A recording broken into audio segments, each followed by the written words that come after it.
안녕하세요. 법 읽어주는 공정쌤입니다. 이번 시간은 이것만 공부하면 공법 50점 본격적으로 시작하는 시간인데요. 먼저 국토의 계획 및 이용에 관한 법률 첫 번째 시간입니다. 이번 시간부터는 우리가 예전에 살펴봤던 법을 처음부터 끝까지 읽는 것이 아닌 제가 지난 시간에 말씀드렸던 각 개별 법률에서 핵심이 되어 있는 포인트만 발췌를 해서 추려놨습니다. 그래서 어떻게 보면 필히 암기를 해야 되는 부분이 되겠습니다. 집중해서 보시고 대신에 영상이 길지 않게 만들 예정이니까 이해와 암기를 동시에 할 수 있도록 노력해 주세요. 자, 국토계획 및 이용에 관한 법률 중 광역계획권에 대한 얘기를 먼저 해보려고 합니다. 지난 시간에 제가 국계법에서 8문제를 목표로 하는 데 있어서 그때 광역계획권에 대해서는 얘기하진 않았어요. 도시공관리계획과 개발행위 허가에 대해서만 말씀을 드렸는데 사실 광역계획권과 광역도시계획은 거의 매회 출제가 되고 있었고 지난 30회에서는 나오진 않았습니다. 그러면 31회에서는 다시 출제 가능성이 있기 때문에 제가 한번 가져와 봤습니다. 자, 내용이 많지 않으니까 짚고 넘어갈게요. 먼저 법 제10조 광역계획권의 지정입니다. 자, 계획권의 지정이에요.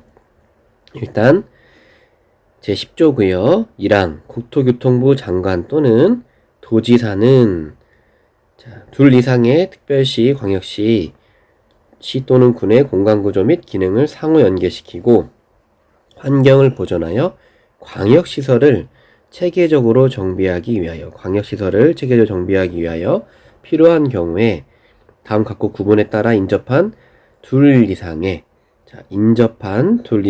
특별시부터 시 또는 군의 관할구역 전부와 또는 일부를 대통령령으로 정하는 바에 따라 관할구역 단위로 광역계획권으로 지정할 수 있다. 자, 광역계획권의 지정권자는 장관 또는 도지사입니다. 그러면 이게 구분이 되는데요. 먼저 첫 번째, 광역계획권이 둘 이상의 시, 도의 관할구역에 걸쳐 있는 경우는 당연히 상위기관인 장관이 지정을 하고요. 광역계획권 자체가 도의 관할구역에 속하여 있는 경우는 도지사가 지정을 합니다. 지정권자는 장관 또는 도지사예요. 광역시장이나 특별시장 아닙니다. 틀린 보기로 나온 적이 있어요. 두 번째, 중앙행정기관의 장은 국토교통부를 제외한 다른 부처, 산업통상자원부, 문화체육관광부, 환경부 이런 정부 부처들이 되겠고요. 시도지사, 시장 또는 군수는 광역계획권의 지정권자인 국토부 장관이나 도지사에게 광역계획권의 지정 또는 변경을 요청할 수가 있습니다. 지정과 변경을 요청해서 장관이나 도지사가 지정을 합니다. 광역계획권의 지정 절차를 간단히 말씀을 드릴게요. 제가 뒷부분에서 도시군 기본계획과 관리계획과 같이 비교를 할 건데 간단히 정리하면 계획을 수립해서 관계 의견 청취를 하고 도시계획위원회 심의를 거쳐서 광역계획권을 지정합니다. 다음은 광역도시계획입니다. 법 제11조 광역도시계획의 수립권자 1항 국토교통부 장관, 시도지사, 시장 또는 군수는 다음 각호 구분에 따라 광역도시계획을 수립하여야 한다. 라고 해서 광역도시계획의 수립권자가 구분을 해서 나와 있어요. 1호부터 볼게요. 우리가 앞서 봤던 광역계획권, 장관이나 시도지사가 지정하는 광역계획권이 같은 도의 관할구역에 속하여 있는 경우는 관할, 시장 또는 군수가 공동으로 수립을 합니다. 그리고 광역계획권이 둘 이상의 시도의 관할구역에 걸쳐 있는 경우에는 관할, 시도지사가 공동으로 수립을 하고요. 3호 광역계획권을 지정한 날부터 3년이 지날 때까지 관할 시장 또는 군수로부터 광역도시계획의 승인 신청이 없는 경우에는 관할 도지사, 그리고 국가계획이 나오면 제가 무조건 장관이라고 했죠. 국가계획과 관련된 광역도시계획 수립 필요한 경우나 또는 광역계획권을 지정한 날부터 3년이 지날 때까지 관할 시도지사로부터 광역도시계획의 승인 신청이 없는 경우는 국토교통부 장관이 광역도시계획을 수립합니다. 그리고 2항 장관은 시도지사가 요청하는 경우, 시도지사가 요청하는 경우에 그 관할 시도지사와 공동으로 수립할 수 있고요. 그리고 내려가서 도지사는 시장 또는 군수가 요청하는 경우에 관할 시장 또는 군수와 공동으로 마찬가지로 수립할 수 있습니다. 이 경우 시장 또는 군수가 협의를 거쳐서 요청하는 경우는 단독으로 광역도시계획을 수립할 수가 있습니다. 이렇게 수립권자가 구분되어 있고요. 자, 그러면 이렇게 수립된 광역도시계획이 승인권자는 누구일까요? 자, 1항 시도지사는 광역도시계획을 수립하거나 변경하려면 장관의 승인을 받습니다. 자, 우리 앞서서 수립권자의 내용 중, 우리 3호를 볼까? 1항의 3호. 자, 광역계획권을 지정을 했고, 3년 안에 시장 또는 군수가, 죄송합니다. 4호부터 볼게요. 자, 3년 안에 관할 시도지사가 승인 신청을 하라는 내용으로 반대로 생각할 수가 있거든요. 자, 3년이 지났을 때까지 승인 신청이 없으면 장관이 수립을 하는데, 반대로 얘기하면 3년 안에 시도지사가 장관에게 승인 신청을 하는 것이고, 그 얘기는 장관의 승인을 받으라는 얘기가 되겠죠. 다만 11조 3항에 따라서 도지사가 수립하는 광역도시계획에 그러하지 아니하다. 즉 협의를 거쳐서 요청하는 경우가 되겠죠. 시장 군수가 협의를 거쳐서 요청해서 단독으로 수립할 때는 그러하지 아니하다. 11조 1항 3호의 내용이 아닌 11조 3항의 요에 해당되는 부분입니다. 자, 그리고 5항 16조 5항을 보면 시장 또는 군수는 누구의 승인을 받는다? 도지사의 승인을 받는다. 자, 승인권자는 그렇다면 장관과 도지사가 되겠네요. 자, 그러면 장관이나 도지사는 광역계획권의 지정권자이면서 광역도시계획의 승인권자가 된다는 얘기가 되겠습니다. 다음은 도시군 관리계획입니다. 제가 도시군 기본계획은 넘어갔어요. 도시군 기본계획은 그간 내용을 살펴보면 대부분 절차에 대한 내용이 조금 언급되어 있을 정도만 나와서 중요한 도시군 관리계획 바로 들어가겠습니다. 제26조 도시군 관리계획 입안의 제한, 굉장히 많이 출제가 되는 부분이죠. 자, 살펴볼게요. 자, 주민, 이해관계자를 포함한 주민은 다음 각호 사항에 대하여 도시군 관리계획을 입안할 수 있는 자에게 도시군 관리계획에 입안을 제한할 수 있고, 이 경우에 그 제안서에는 도시군 관리계획 도서와 도면과 서류와 그리고 그 계획에 대한 설명서를 첨부를 해야 합니다. 그러면 도시군 관리계획의 모든 내용에 대해서 주민들이 입안 제한할 수 있는 건 아니고, 어떤 항목들이냐면, 자, 기반시설 설치 및 정비 또는 개량에 관한 사항, 그리고 지구단위 계획, 구역이나 지구단위 계획에 대한 내용, 그리고 3호 용도지구인데요. 용도지구 중에서 산업유통개발진흥지구와 그리고 지구단위 계획으로 대체하기 위한 용도지구, 이 두 가지 용도지구의 지정 및 변경에 관한 사항. 그러면 크게는 세 가지고요. 기반시설, 지구단위 계획, 용도지구. 그리고 용도지구는 두 개로 더 세분이 됩니다. 이 경우에 도시군 관리계획 위반을 제한할 수 있다. 자, 그러면 1항에 따라서 자, 주민이 도시군 관리계획 위반을 제한했으면 자, 위반을 제한받은 자는 결국 위반을 할 수 있는 자가 되겠죠. 위반을 제한받은 자는 그 처리 결과를 제한자에게, 즉 주민들에게 알려야 되고요. 그리고 위반을 제한받은 자는 자, 그 위반 및 결정에 필요한 비용의 전부 또는 일부를 제한자에게 부담시킬 수 있습니다. 부담하여야 한다는 아니에요. 의무 규정 아니고 임의 규정입니다. 부담시킬 수가 있고 부담시켜도 되고 시키지 않아도 되고 자, 그리고 다만 조건은 제한자와 협의하도록 되어 있습니다. 단독으로 부과를 하는 것이 아니고 제한자와 협의하여서 부담시킬 수 있다는 내용이 있습니다. 자, 그리고 위반 제한을 할 때는 자, 위반 제한을 하려는 자는 다음 각호 구분에 따라 토지 소유자의 동의를 받도록 되어 있습니다. 토지 소유자의 동의를 받아서 위반을 제한할 수 있고요. 이 경우 동의 대상 토지 면적에서는 국공유지는 제외하고 사유지만 해당이 됩니다. 그러면 아까 제가 크게 세 가지 사항이 있다고 했는데 동의 요건이 달라요. 자, 첫 번째 1호 기반시설. 자, 기반시설에 관한 사항은 자, 5분의 4 그리고 2호와 3호인 자, 지구단위 계획과 용도지구의 경우는 자, 3분의 2입니다.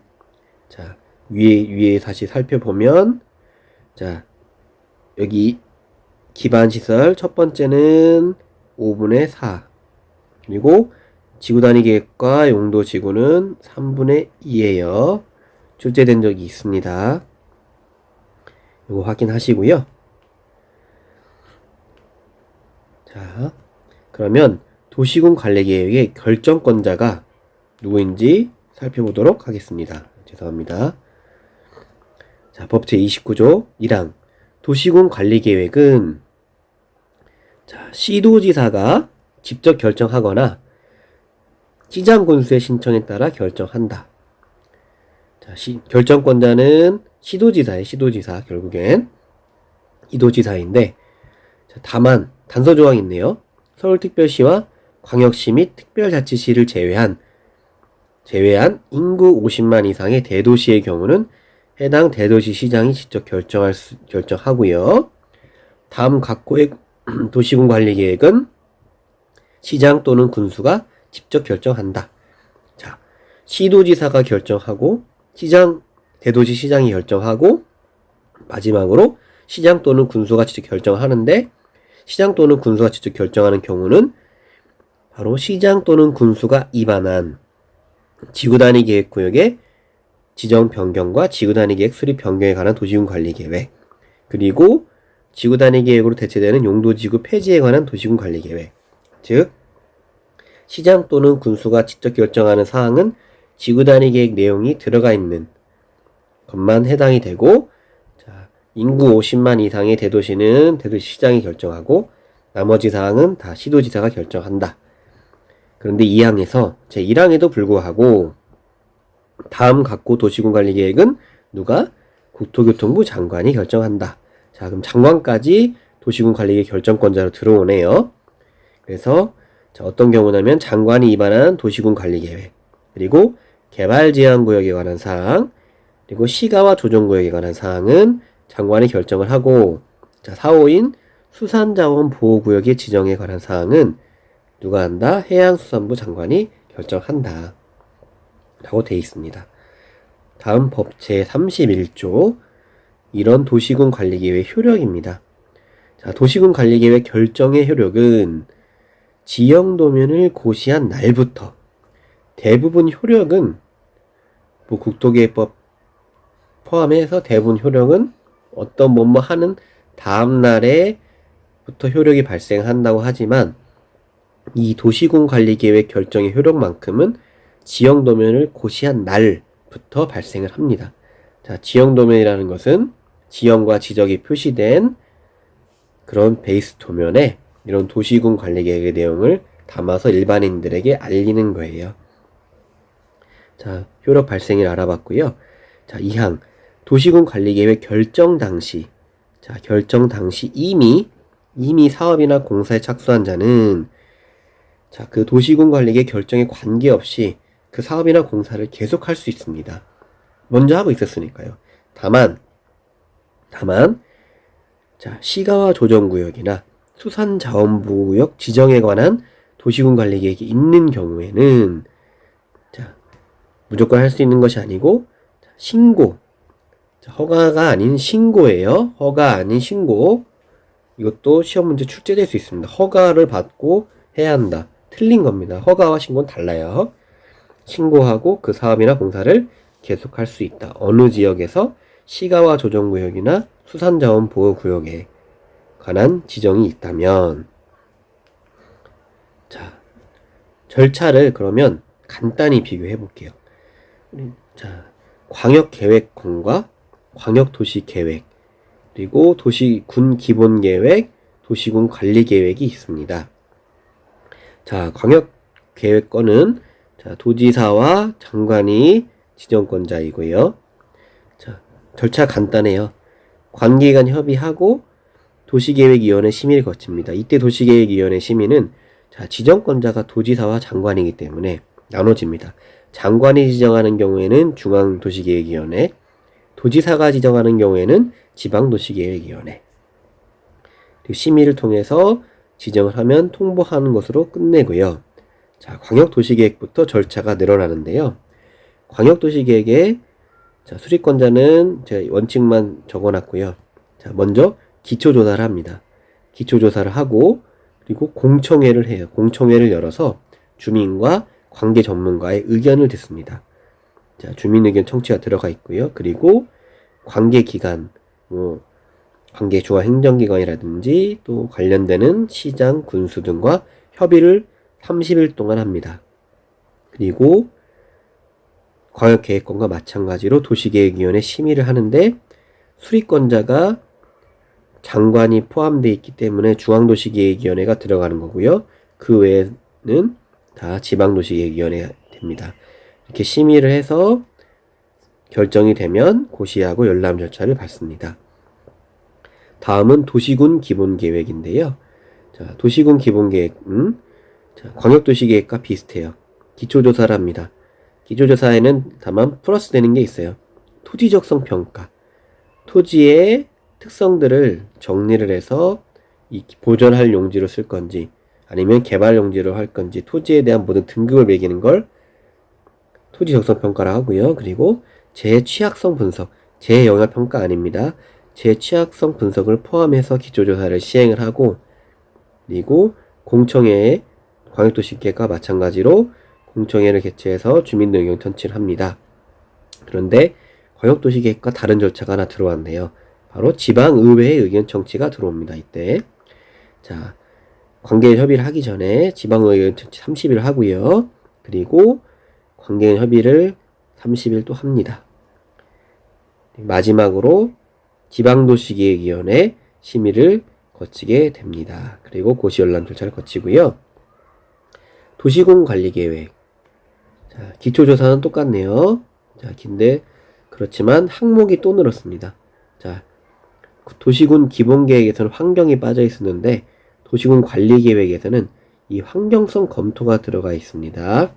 환경영향평가가 아닌 환경성 검토, 토지적성평가, 재취약성 분석이 포함된 기초조사를 시행을 하고요. 그리고 공청회가 아닌 주민의견 청취 절차가 있습니다. 주민의견 청취를 하고 그리고 지방의회 의견을 듣는데 무조건 듣는 것이 아니고 용도지역, 지구구역, 광역시설, 기반시설에 관한 사항에 대해서는 지방의회 의견 청취가 포함되어 있습니다. 그리고 30일 관계기간 협의를 하고요. 자, 도시계획위원회 심의를 하는데 아까 장관이 결정하는 사항이 있었죠. 개발제한구역이라든지 이런 것들이 있기 때문에 중앙도시계획위원회가 들어가 있고 그 외에는 다 지방도시계획위원회. 다만 자, 지구단위 계획이 포함되어 있는 도시군 관리계획의 경우는 해당 지방도시계획위원회와 또 건축위원회의 공동위원회 심의를 거치도록 되어 있습니다. 왜냐하면 지구단위 계획은 건축물 제한에 관한 사항이기 때문에 조금 더 세부적으로 볼 수 있는 건축위원회와 공동으로 심의를 합니다. 그리고 마지막으로 고시열람 절차를 거치고요. 요 박스 안에 있는 관계인 협의부터 심의, 고시열람 절차는 생략이 가능한데요. 어느 경우냐면 국방상 기밀을 요할 때는 절차가 생략할 수 있다는 내용도 포함되어 있습니다. 비교해봤고요. 그리고 포인트가 또 있습니다.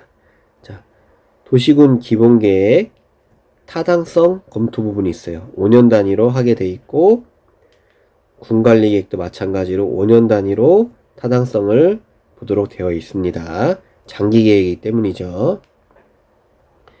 다음은 용도지역 도시군 관리계획의 내용 중 용도지역 지구 구역에 대해서 살펴보도록 하겠습니다. 먼저 시행령 제31조 용도지구의 지정. 장관, 시도지사, 대도시시장은 도시군 관리계획 결정으로 용도지구는 도시군 관리계획에 포함되어 있잖아요.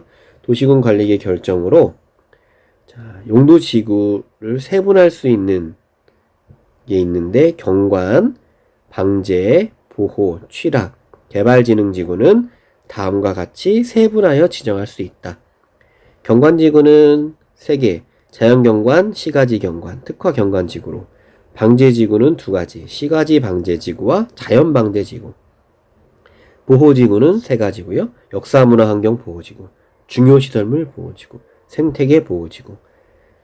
그리고 취락지구는 2가지, 자연취락지구와 그린벨트에 지정하는 집단취락지구. 마지막 개발진흥지구는 주거, 산업유통, 관광휴양, 복합개발, 특정개발진흥지구로 세분이 되고요. 추가적으로 법 제37조에 보면 시도지사 또는 대도시시장은 연안 침식이 진행 중이거나 우려되는 지역 등에 대해서는 무조건 하라는 얘기죠. 방제지구로 지정하라는 내용이 됩니다. 이러한 지역들에는 무조건 방제지구로 지정을 하고 이 경우 도시군 관리계획 내용에는 해당 방제지구의 재해저감 대책까지 포함해서 도시군 관리계획 결정을 하게 됩니다. 그리고 5항에서 보면 마찬가지로 시도지사 또는 대도시시장은 복합용도지구를 지정할 수 있는데 어느 지역이냐, 용도지역상 일반 주거와 일반 공업, 계획관리지역 이 3가지 용도지역에 대해서는 복합용도지구를 지정할 수 있다. 그 기준 등에 대해서는 시행령으로 정하고 있고 지정할 때는 전체 용도지역 면적의 3분의 1 이하로 한다. 까지 암기가 필요합니다. 제41조 공유수면 매립지에 관한 용도지역의 지정. 공유수면. 바다를 메워서 땅으로 만드는 공유수면이죠. 공유수면의 매립 목적이 이제 당초에는 바다였는데 이제 토지로 변동이 되잖아요. 그러면 그 토지에 대한 용도지역을 부여를 해야 되는데 어떻게 부여를 하냐에 대한 내용이고요. 그 매립 목적이 매립 구역과 이웃하고 있는 용도지역의 내용과 같다면 도시군 관리계획의 입안 결정 절차 없이 이런 절차 없이 매립 준공구역은 그 매립의 준공일부터 준공이 되는 날부터 이와 이웃하고 있는 용도지역으로 지정된 것으로 본다입니다. 별도의 절차 없이 이웃하고 있는 용도지역으로 지정된 것으로 본다. 이때는 바로 고시를 하고요. 만약에 이웃하고 있는 용도지역의 내용과 다른 경우에는 절차를 밟으라는 얘기입니다. 목적이 이웃하고 있는 용도지역의 내용과 같다면 절차 없이 그 해당 용도지역으로 지정된 것으로 보고요. 매립 목적이 다르다면 별도의 절차를 이행하라는 뜻이 됩니다. 그리고 법 제42조 다른 법률에 따라 지정된 지역의 용도지역 지정 등의 의제입니다. 1항 다음 각호 어느 하나의 구역 등으로 지정 고시된 지역은 이 법에 따른 도시지역으로 결정 고시된 것으로 본다. 즉 국토계획법에 따라서 도시군 관리계획 결정 절차를 거치지 않고 타법에 따라서 어떠한 것들이 구역이나 이런 것들이 지정이 됐을 때는 자동적으로 용도지역이 도시지역으로 부여가 된다는 뜻이에요. 어떤 경우냐면 첫 번째, 항만법에 따른 항만구역으로서 도시지역이 연접한 공유수면. 또 공유수면인데 어항구역이에요. 어항구역. 항만구역과 어항구역이 연접한 공유수면. 그리고 산업입지법에 따른 국가산업단지, 일반산업단지, 도시첨단산업단지는 지정을 받으면 도시지역이 되는데, 산업단지의 구분 중에서 농공단지가 있는데 농공단지는 해당이 안 됩니다. 그리고 네 번째, 택지개발촉진법에 따른 택지개발촉진지구. 마지막, 전원개발촉진법에 따른 전원개발사업구역 및 예정구역. 이러한 구역들은 해당 법에 따른 절차를 이행해서 지구가 지정이 되면 도시지역으로 결정이 된 것으로 본다. 2항, 용도지역상 관리지역에 농지법에 따른 농업진흥지역이 지정고시가 되면, 기존엔 관리지역이었지만 농림지역으로 바뀌는 거예요. 그리고 관리지역에 산림이 있는데 이 산림의 산지관리법에 따라서 보전산지로 지정고시를 하면 용도지역이 농림지역 또는 자연환경보전지역으로 결정고시된 것으로 봅니다. 다른 법률에 따라 지정된 지역의 용도지역 지정 등의 의제까지 알아봤고요. 오늘은 여기까지 하고요. 다음 시간에 이제 도시군 관리계획의 다른 나머지 부분과 개발행 허가를 이어서 하도록 하겠습니다. 오늘 시청해주셔서 감사하고요. 구독과 좋아요 눌러주시면 영상 제작에 더 큰 힘이 됩니다. 그리고 영상에 사용된 자료가 필요하시거나 문의사항은 truthonloss@gmail.com으로 메일을 보내주시면 제공 또는 답변해 드리도록 하겠습니다. 시청해주셔서 감사합니다.